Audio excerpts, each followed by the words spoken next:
start to your weekend for those of you who celebrate Easter.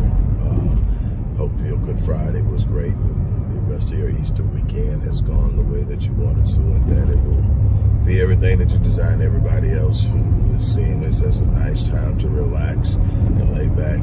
Blessings to you as well. Look, I'm going to be real brief with this. I'm on my way to the gym. Look, I want to ask you a question, and then I want to explore some ideas with you. Look, what has you settling? That question is going to make a lot of people uncomfortable, because deep inside, even though they told themselves they're doing good, they have maybe even some of their friends and contemporaries believing that they're good, they know that they've settled. I'm not talking about relationships and all of that. That's a whole nother conversation that's being pushed on social media, and it's something I'll delve in at another time. What I'm talking about now is settling for who you could be, what you could be doing, and what you could have. And in part that does, encompass, relationships, but relationships are built on who you are. It's that simple. What your self-esteem tells you should have. But that begins with the confidence that's built by doing what you're supposed to be doing. This thing is interconnected. It isn't some arbitrary reality happening to different people around the world as life unfolds. Life is unfolding based off of your thinking. Life is unfolding based off of your expectations. Life is unfolding off of what you are creating from the depths of your self-awareness, your self-concept, which ultimately produces your self-esteem, which ultimately impacts your self-confidence, which ultimately impacts what you believe you can do and what you can't do, how you view the world around you, how you face down challenges, and so much more. So the question again is, why are you settling? Are you settling because of the fear of failure? Are you settling because you have bought into the lie that what you desire is beyond your reach? Let me tell you something, and I want you to hear me very clearly. And those who follow me have heard me say this many times. If you can conceive it in your mind, that's God's evidence that it's possible. The grand designer created an entire universe of order. This universal order is directly connected and intertangled and interconnected with everything. Nothing is separate from this universal ecosystem of activity, realities, behaviors, and everything else. What you consider to be isolated incidents in your life is the conglomerate effect of your thinking, your beliefs, your interactions, your choices, and your engagement with the rest of the universe. And you can't get around that. Well, here's the thing, that this grand design in the way that it is believed to be a benevolent issue. God, the universe, life, however you want to look at it, it seemed to be a benevolent source at the core. It's good. Matter of fact, we have a term for what we refer to as the opposite of this source, and that's evil. So then if it's good, then you would have to believe that someone intelligent enough to design this universe to function in order for billions of years, you have to believe that intelligence would have took into effect what it would be like to have a mind or a brain that could conceive something that you couldn't have. To desire something you can't have is torture, it's suffering, literally. It is literally suffering. And that is not how I see God as I see God. Now, so that means that if I can conceive it in my mind, that meant God designed me to conceive the things that I can see, and have. So if I can see it, I can have it. Now, here's the problem. Seeing it and having it isn't a magical equation. It's not like, okay, go see it, go have it. It means that if I see it, then there's a path to it. Now, here's where a lot of other people are settling. They don't want to put in the work. They don't want to participate in the process. They want the promise. They want the prize, but they don't want to endure the process. They want to go out into the world and say, this is what I want in some kind of way because I wish for it hard enough, because I pray for it constantly, because I'm a child of God, and all these other things that they reason with themselves. I should just have it. That sense of entitlement, no matter where the source, is a recipe for disaster and failure. When you conceive it, that's the beginning. Your thoughts are the seeds of your destiny. You have to plant the seeds. You have to water the seeds. You have to cultivate and protect and de-weed the seed. You have to make sure that your seed is in optimal soil to produce the germination process.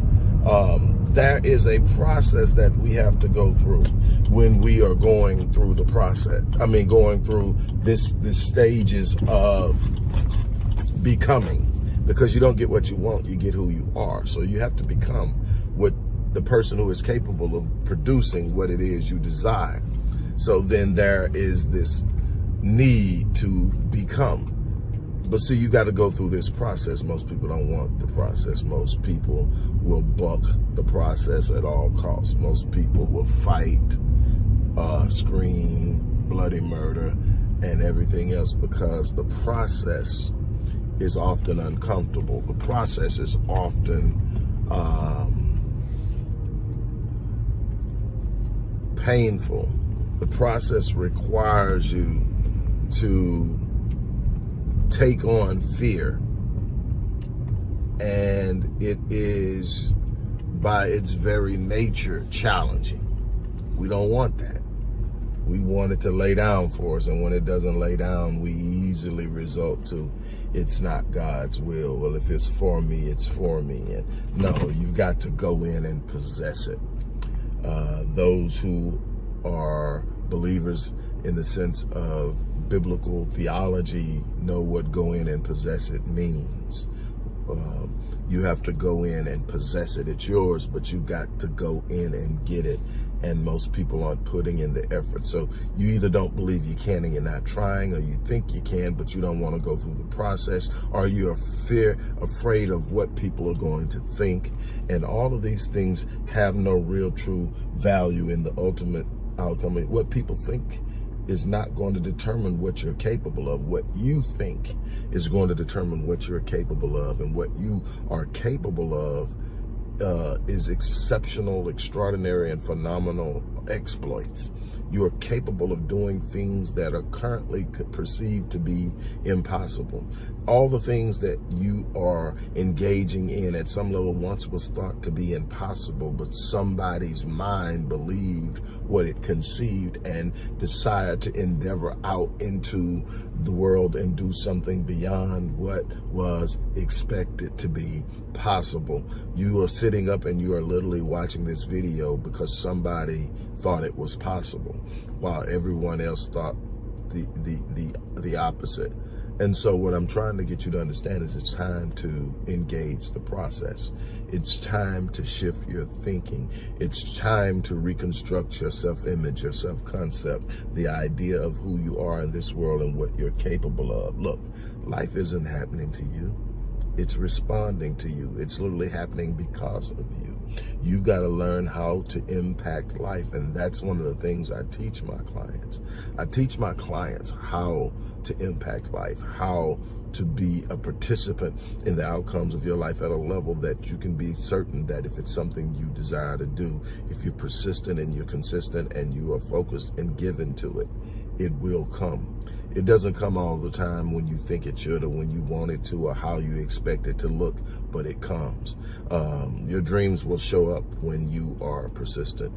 Your ideas will bear fruit when you are persistent. You will be able to experience life beyond measure when you are persistent.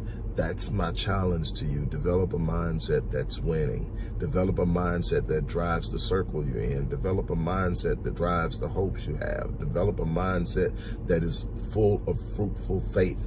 Develop a mindset that says, I know I can. Develop a mindset that says, I will not be stopped. Develop a mindset that says, I will rise. Develop a mindset that no weapon formed against me will prosper.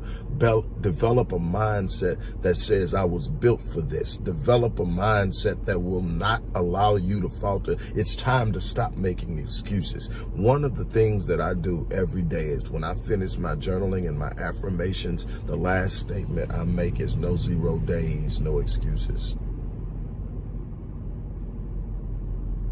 That has to be your declaration. You shall declare a thing and it shall be established. So on that note, look, I'm going to get out of here. I'm going to get in this gym and do what I have to do. But in the description box, there are a couple of things. There is a way that you can work with me directly, which is becoming increasingly rare as I move out towards more conferences, seminars, symposiums, lectures, and things of that nature to reach more people. But I understand the potency of these one-on-one sessions. There's nothing more potent and effective to be able to work one-on-one with a person over time. I do 12 weeks, 26 weeks, and 52 weeks predominantly. And the success rate is astronomical, well over 99.9 over the last 20 years. And I will continue to do a certain level of them, but I will not be doing them at the rate that I've done them in the past, man. I mean, my calendar 5 years ago was loaded, and I've slowly scaled that back as I scale out the other elements and components of the business. And you know, and again, not everybody can afford to work with me, but I've put a little something extra incentive in there for those who do. So check out the description box, but also for those who still may see it out of reach, sign up and register and start the Mind Unleashed course. It's an online course, step by step. It has my lectures, it has my teachings, it has reading resources, it has everything you need to guide you through a step-by-step process of transformation. No, it's not working with me, but it's the next best thing. It's a view inside of my mind, and I gave it to you for an unbelievable value. So one of the two. I'm looking for about 3 people to work with. So the incentive is inside the description box. Jump on it. On that note, let me get out here and get in here and do what I do. You guys take care. Have an unbelievable remainder of your week.